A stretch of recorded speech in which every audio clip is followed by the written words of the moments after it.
हाँ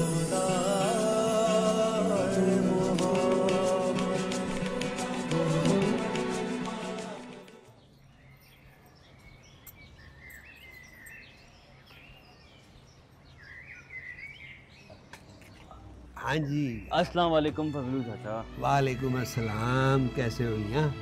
सब ठीक ठाक। कहाँ चलना है? शाकिर चाचा के यहाँ, पुरानी हवेली।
में जलील करवा के रखती है। मैं तो उसके पीछे भी गई थी, मैंने उसे रोकने की बहुत कोशिश की, लेकिन उसने तो मेरी एक नहीं सुनी। क्या कहा है? पता नहीं। सब लोगों की नजरें हमारी तरफ। आहिस्ता बोलो, क्यों तमाशा बना रहे हो तुम?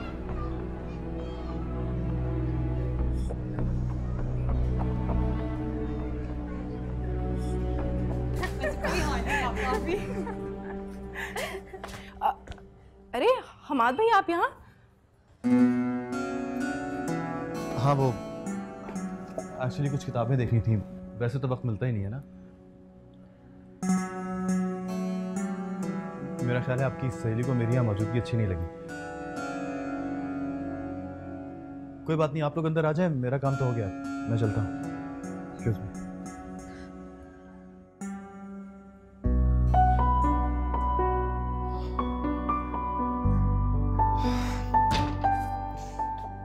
यार उसे देख के मुझे हो क्या जाता है।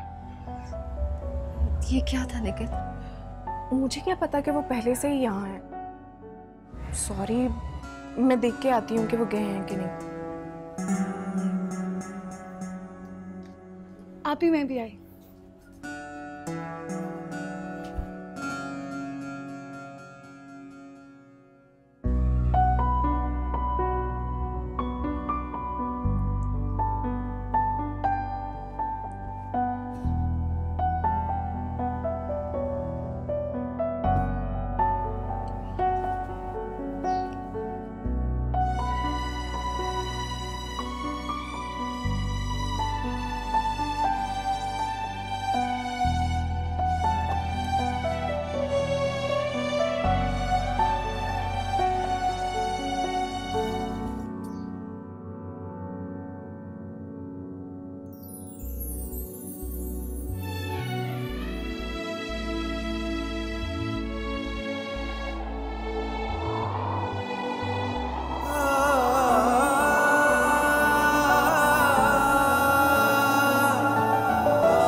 हर इंसान के अंदर कहीं ना कहीं कोई शायर छुपा होता है, बस जरा सी तहरीक मिलने की देर होती है, खुद ब खुद शेयर होने लगता है, वजीफे मिलने लगती हैं, काफी जाम होता है।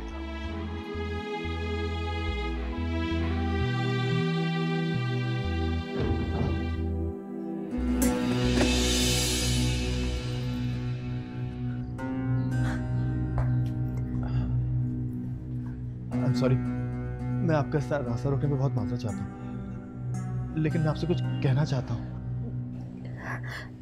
मेरा रास्ता छोड़ दीजिए, खुदा के लिए मुझे जाने दीजिए। देखिए, मैं जानता हूँ मेरी हरकत शायद मुझे आपकी नज़रों में सारी ज़िंदगी के लिए गिरा दे। मैं आपसे एक बार फिर इस रास्ता रोकने पे बहुत माजरत चाहता हूँ, लेकिन मैंने बहुत मजबूर होकर एक कदम उठाया।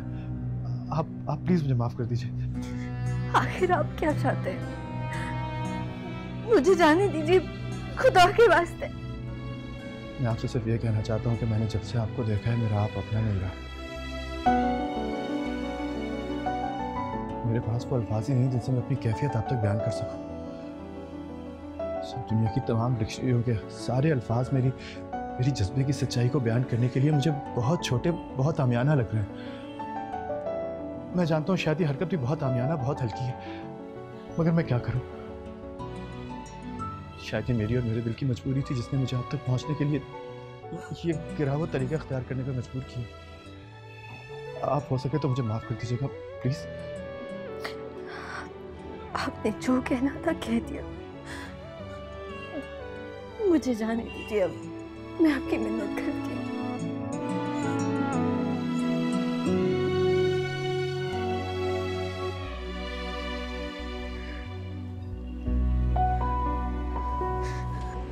सुनिए,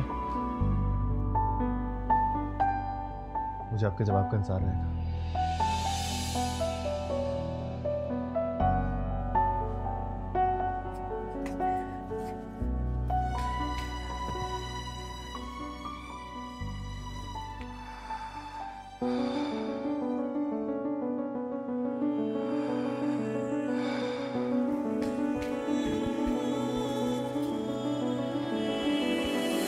सजदा एक खुदा को पढ़ूं कलमा या मैं दुआ दूं, दोनों ही एक खुदा और मोहब्बत। करूं सजदा एक खुदा को पढ़ूं कलमा या मैं दुआ दूं, दोनों ही एक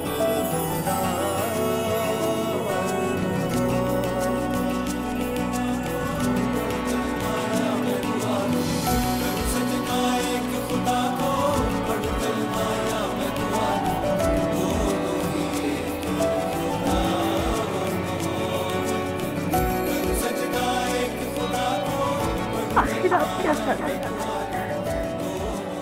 खुदा के लिए मुझे जाने दो, खुदा के बाद, खुदा के बाद। नाम पे सजदे में सर झुकना इबादत है। वो दिल अल्लाह का घर है कि जिस दिल में मोहब्बत है खुदा के। खुदा को पढ़ कलमा या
सजदा सजदा सजदा।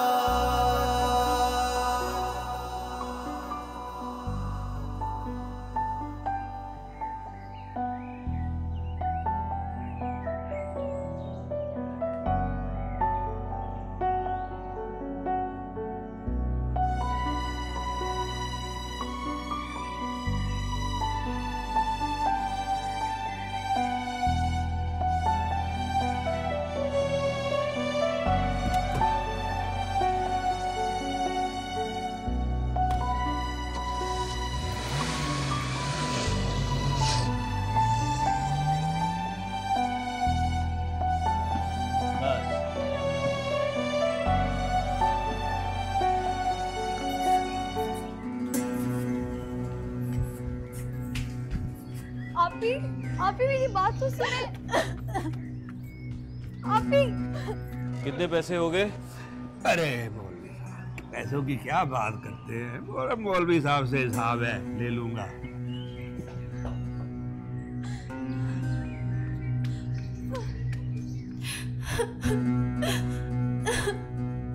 आप ही खुदा के लिए तो खड़ी मेरी बात तो सुन ले। तुम तो मुझसे बात ना करो हया, तुमसे ऐसी गिरी हुई हरकत की उम्मीद नहीं थी मुझे। तुम और निकट मिले हुए थे ना, तुम जानती थी वो लड़का इस रडी में मौजूद है, फिर भी तुम मुझे वहां ले गई। मैं सोच नहीं सकती थी मेरी अपनी सगी बहन मुझसे धोखा करेगी। और निकट, उसका तो चेहरा मैं जिंदगी भर नहीं देखूंगी। आप भी माफ कर दें, आइंदा इससे गलती कभी नहीं होगी, आपको मेरी कसम। जाओ यहाँ से, जाओ।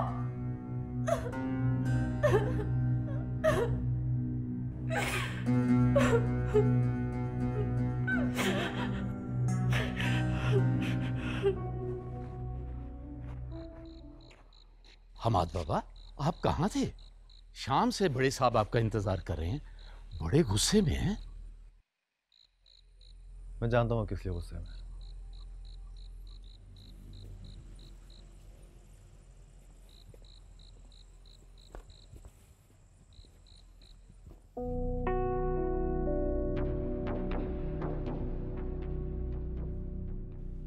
अस्सलाम वालेकुम। रुक जाओ, कहां से आ रहे हो? एक जरूरी काम से गया था। तुम्हारे जरूरी काम की ऐसी की तैसी। तुम्हारी माँ ने तुमको यह नहीं बताया था कि आज के इस डिनर में तुम्हारा यहां पे होना कितना जरूरी है? जी बताया था, और मैंने भी मॉम को अपनी मजबूरी उसी वक्त बयान कर दी। मजबूरी? कैसी मजबूरी? डू यू नो कि तुम्हारी वजह से आज मैं कितना एम्बैरस हुआ हूं यहां पे? अजीब वो गरीब किस्म के बहाने बनाता रहा हूं कि तुम यहां क्यों नहीं हो। You have really let me down. लेकिन इसे हमारी शर्मिंदगी से क्या? इसे तो जमाने भर के सो कॉल्ड सोशल वर्क से मतलब है। घर वालों की, पेरेंट्स की इज्जत जाए खाक में। कम ऑन मॉम, आपको किसने कहा था कि आप मेरी जिंदगी के फैसले करती फिरें, या किसी ऐसे शख्स के साथ मुझे जिंदगी भर बांधने की प्लानिंग करती रहे जिसे मैं ठीक से जानता तक नहीं हूं, जिसे मैं पसंद तक नहीं करता। पसंद नहीं किया तो नापसंद करने की कोई वजह तो होनी चाहिए ना। Is there somebody else? कोई और है तुम्हारी जिंदगी में? जी हाँ, ये समझ लीजिए। क्या? कौन है वो? और तुमने पहले हमें ये बताया क्यों नहीं? वक्त आने पे सब कुछ बता दूंगा आप लोगों को। और प्लीज, ये मेरी जिंदगी का फैसला है, इसलिए बराह मेहरबानी ये फैसले आप मुझे खुद ही करने दीजिए। हमाद, अब सुन रहे हैं ये क्या कहकर गया? इसकी जिंदगी के फैसले।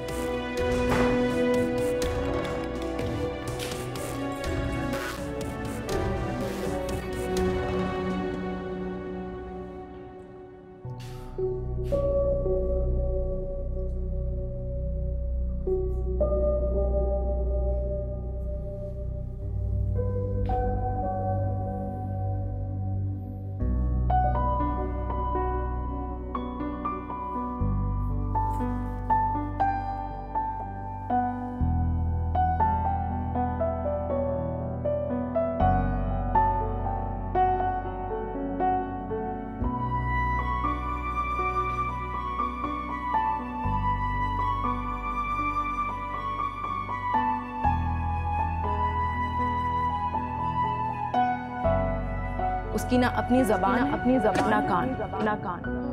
आखिर आप क्या चाहते हैं? मेरा रास्ता छोड़ो, मुझे जाने दीजिए। मैं आपसे सिर्फ ये कहना चाहता हूँ कि मैंने जब से आपको देखा है मेरा आप अपना नहीं रहा। मेरे पास वो अल्फाज ही नहीं जिससे मैं अपनी कैफियत आप तक बयान कर सकता। दुनिया की तमाम डिक्शनरियों के सारे अल्फाज मेरी जज्बे की सच्चाई को बयान करने के लिए मुझे बहुत छोटे, बहुत आमियाना लगा। पुराने मोहल्ले में कोई एक भी ऐसा घर नहीं था जहाँ से उसके लिए रिश्ता ना आया। उसके अपने खानदान में कोई एक ऐसा लड़का नहीं उसका रिश्ता ना मांगा। लेकिन वो एक बहुत पाकबाज लड़की है। किसी की तरफ पलक उठा के भी नहीं देखा। खुदा के लिए मुझे जाने दीजिए, खुदा के वास्ते। पढ़ूं आयत कोई सूरत सनम के नाम का कलमा वफा के दो दानों पर तस्वीर तो मुकम्मल है। वो जन्नत हो या ये दुनिया, इन्हीं लफ्जों की चाहत है, मोहब्बत है खुदा जैसी, खुदा ही तो मोहब्बत है। खुदा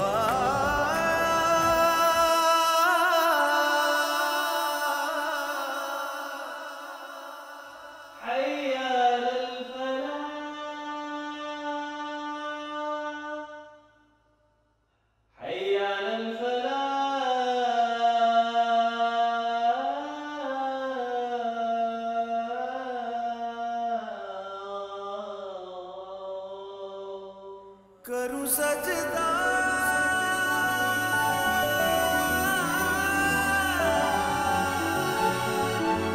करूं सजदा, सजदा, सजदा।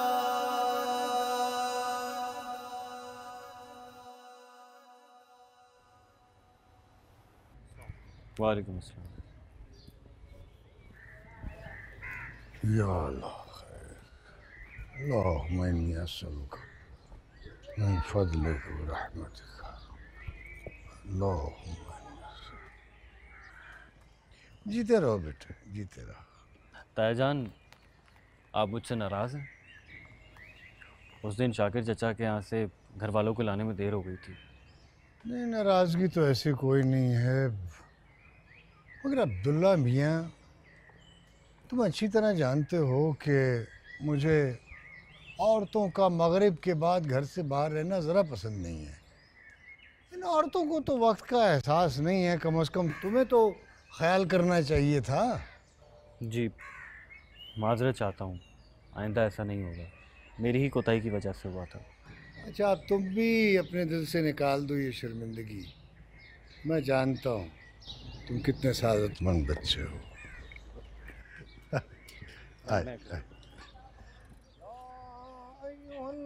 हाँ, अच्छा किया। और अम्मी ठीक है?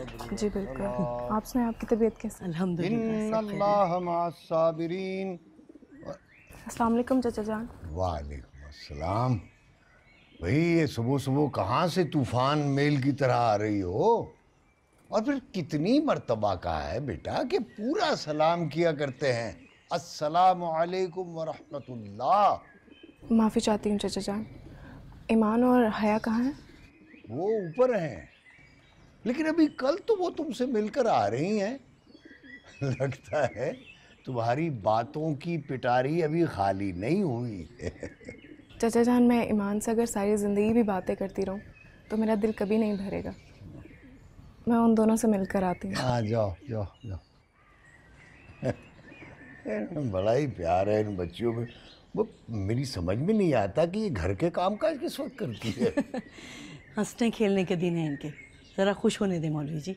मैंने कह दिया ना, मुझे तुम दोनों से बात नहीं करनी। मेरा पीछा छोड़ दो।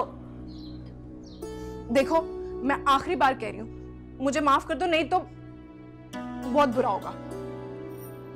जो करना है कर लो, मेरी जान छोड़ो। तो ठीक है, मेरा नाम भी निगत है। मैं भी तब तक यहाँ से नहीं उठूंगी जब तक तुम मेरी बात नहीं मानो। क्या बदतमीजी है? अब्बा घर में है, उठो यहाँ से। उठ जाऊंगी, पहले तुम अपनी नाराजगी खत्म करो। निगत, मैं कह रही हूँ यहाँ से उठो। हया, ईमान कहाँ? वो देखो। आप भी समझ में नहीं आ रहा कि हमाद की इस हमाकत को आपके सामने डिफेंड करूं या उस पर गुस्सा करूं। इस लड़के ने तो हमारी आंखें झुका दी हैं तुम्हारे सामने। नहीं नहीं, ऐसी एक्सप्लेनेशन देने की क्या ज़रूरत है? वही उस उम्र में बच्चे नौजवान ऐसी छोटी मोटी बगावत कर ही लेते हैं। कभी वैसे इसने कोई इशारा, कोई कनाया, कोई पसंद नापसंद का जिक्र किया? मुझे लगता है उसको कुछ वक्त चाहिए। मेरी तो ये सबसे बड़ी ख्वाहिश है कि जिस तरह मेरी एक बेटी इस घर की बहू है, मेरी दोनों बच्चियां इसी घर की बहुएं बनकर आए। एक बाप की इससे बड़ी खुशी और क्या हो सकती है कि उसकी दोनों बेटियां एक ही घर में। बहरहाल, हम्माद को कुछ वक्त दो। चाय पिए ना, ठंडी हो रही है। अदरक डलवाइए खास तौर पर आपके लिए इसमें। हाँ जी, अब तो अदरक ही।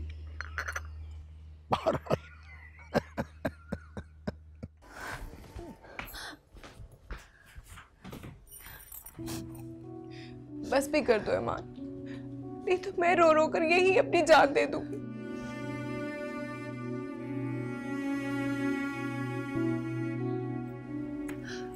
वादा करो निगत, तुम जिंदगी में कभी कोई ऐसी हरकत नहीं करोगी। मुझे मेरी नजरों में गिराने से बेहतर है तुम खुद अपने हाथों से मेरी जान ले लो। मैं अपने अब्बा का गुरूर हूँ, मैं मान हूँ उनका, और ये गुरूर टूटने से पहले मैं खुद को फना करना पसंद करूंगी। तुम नहीं जानती तुमने मुझे कितनी तकलीफ दी है। मुझे आखिरी बार माफ कर दो। मैं जानती मैं बहुत बुरी हूँ मैं। हया, जाओ अब्बा को तस्बीह देकर आओ। जी आप तुमने मुझे माफ कर दिया है ना?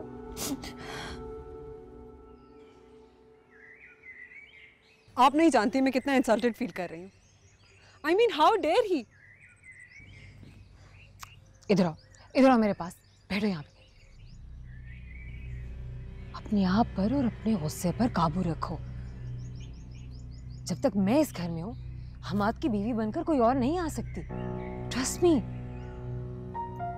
रहने दे, अब तो उसने साफ मना कर दिया शादी से। आप न जाने कौन से ख्वाब अपनी आंखों में सजाए बैठी हैं। अरे तुम तो जानती हो मेरी को, उसकी जिंदगी में लड़कियों का आना जाना लगा रहता है, बिल्कुल इस तरह से जैसे सुबह के बाद दोपहर, दोपहर के बाद शाम। और अगर कोई अफेयर है भी ना तो वो 2-4 दिन में अपनी मौत खुद मर जाएगा। अपनी बहन पे एतबार रखो। आप पर तो यकीन है, लेकिन अब अपनी किस्मत पर नहीं। ये शादी मेरे लिए सिर्फ एक बिजनेस डील नहीं है।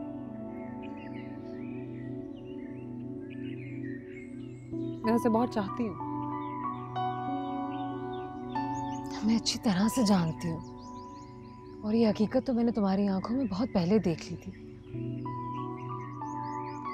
अभी सिर्फ तुम्हारी मोहब्बत ही नहीं है, मेरी अना भी है, और मैं अपनी अना की जंग जीत के रहूंगी। डोंट यू वरी, सब ठीक हो जाएगा।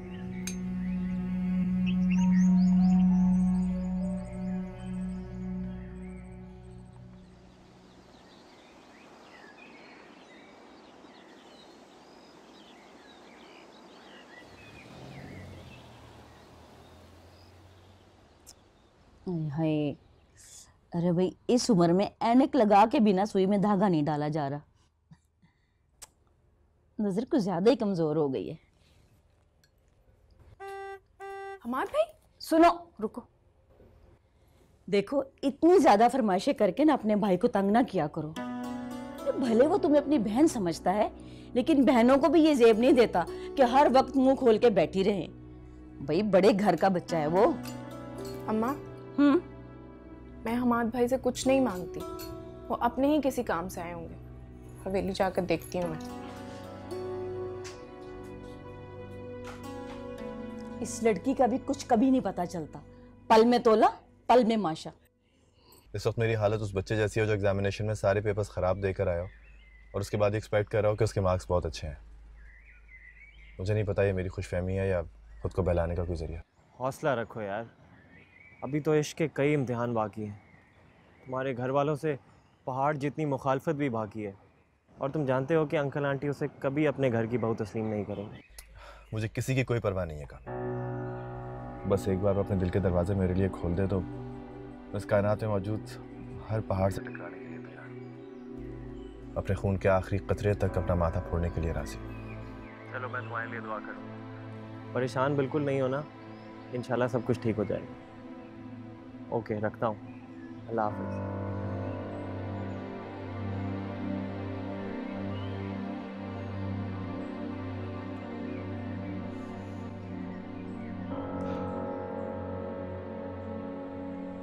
मुझे अफसोस है हमाद भाई, मेरे पास आपके लिए कोई अच्छी खबर नहीं है। क्या मतलब? उसने इनकार कर दिया है क्या? इनकार या इकरार की तो बात ही नहीं है, वो तो इस मौजू पर बात भी नहीं करना चाहती। जिस जज्बे को आप मोहब्बत का नाम देते हैं, वो उसे गुनाह कबीरा समझती है, और अपने माँ बाप की इज्जत पर हर्फ आने से पहले ही वो अपने आप को ख़त्म कर देना सही समझती है। तो क्या करूँ? जान तो मेरी भी धीरे धीरे निकल ही रही है ना। क्या इसी तरह कतरा कतरा मरने का इंतजार करता रहूं? हमाद भाई, मेरी माने तो आप ईमान के घर रिश्ता भिजवा दें, और जितनी जल्दी हो सकता है उतना बेहतर है, क्योंकि मैं ईमान को जानती हूँ। उसके दिल का हर रिश्ता मौलवी साहब के घर के सहन से होकर गुजरता है। फिर तो अब्बा जान इस बात में शक पैदा हो गया ना, कोई वाज़ेह हुक्म तो नहीं किया गया इस अम्र के लिए? बेटा, ज़रूरी नहीं है कि हर बात के लिए वाज़ेह हुक्म ही आए। इंसान अपनी अक्ल से बाज़ वाक़यात और हालात और अहादीस की रोशनी में मामलात को तय करता है। इस नज़रिए से देखोगी तो बात वाज़ेह हो जाएगी। जी, मगर अब्बा जान, क्या इंसानी जहन पे इतना एतबार करना ठीक होगा? ये अच्छा सा, ये अच्छा सा। अच्छा देखो, मैं तुम्हें समझाता हूँ। और अगर आपने ईमान तक पहुंचना है तो मौलवी साहब के घर का सहन उनकी इजाज़त से पार करना होगा, वरना उसके दिल का दरवाज़ा कभी आपके लिए नहीं खुल सकता। लेकिन मुतशाबिहात में आप चाहे आप सारी जिंदगी उसके दर की चौखट पे अपना माथा रगड़ते रहें, जो है वो तो वाज़ेह एहसान है। वो ये ताला कभी नहीं खोलेगा, क्योंकि इसकी चाबी वो अज़ल से ही अपने वालिद को दे चुकी है। तो मजबूत एहसान ये तो पता है महकमात में आपको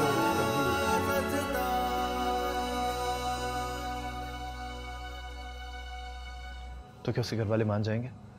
मेरा मतलब है मैं जानती हूँ आप क्या कहना चाह रहे हैं, लेकिन इसके सिवा हमारे पास कोई चारा नहीं है हमाद भाई। वो मरते मर जाएगी, लेकिन अपने माँ बाप के खिलाफ कदम उठाना तो दूर, वो अपनी ज़बान से एक लफ्ज़ भी नहीं कहेगी।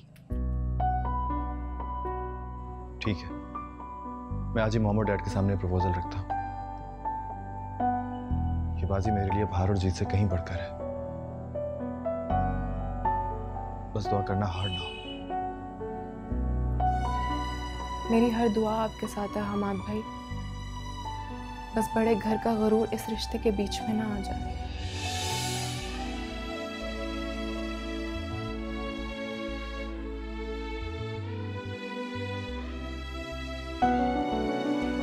बस बड़े घर का गरूर इस रिश्ते के बीच में ना आ जाए। पागल हो गए, दिमाग खराब हो गया तुम्हारा। डिस्गस्टिंग। बाप दादा का नाम मिट्टी में मिलाने का इससे बेहतर तरीका और कोई नहीं हो सकता। तुम होश में तो हो? What's wrong with you, man?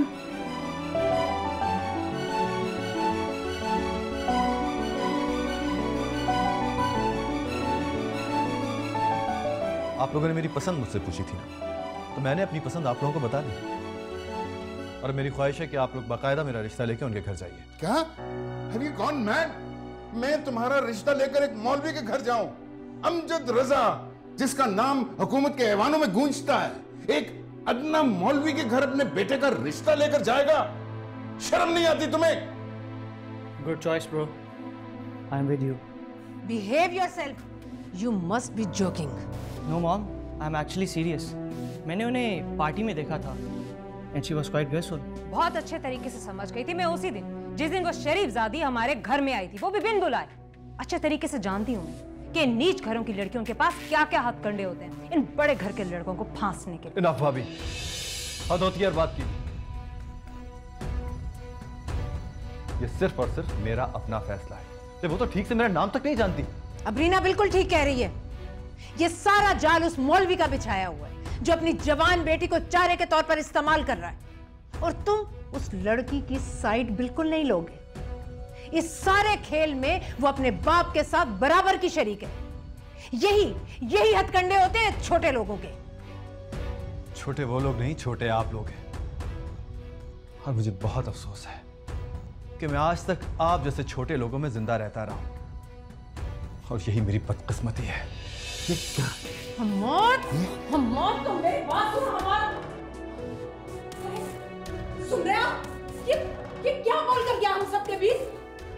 यानी एक मौलवी की बेटी को इस घर की बहू बनाना चाहता है, ये शादी करना चाहता है उससे? हरगिज़ नहीं, मेरी जिंदगी में ऐसा कभी नहीं होगा। Never,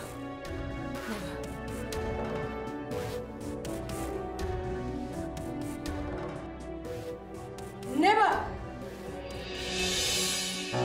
What? How disgusting! मौलवी की बेटी? मैडी का दिमाग खराब तो नहीं हो गया? मुझे भी ऐसा ही लगता है। आज तो मैडी ने हद ही कर दी। उसको इस तरह से चीखते चिल्लाते हुए मैंने हद से पहले कभी नहीं देखा। इतना चीख चिल्ला रहा था। I think he is totally gone mad. अब क्या होगा? तुम फिक्र मत करो, मैं देख लूंगी। अच्छे तरीके से जानती हूँ कि इन मौलवियों के पास अपने मकासद के हसूल के लिए बहुत से तावीज़ गंडे होते हैं, और यकीनन उस शरीफजादी ने भी कुछ ना कुछ खोल के जरूर पिलाया है मैडी को। मेरा नाम भी अबरीना है, और हर सहर का तोड़ मेरे पास भी मौजूद है। तुम बस चुप करके देखती जाओ कि मैं करती क्या हूँ। अच्छा, हम डिटेल में बाद में बात करेंगे। सजाद इस वक्त घर में है, कुछ टेंस है, मैं उन्हें देख लूँ। Okay, bye.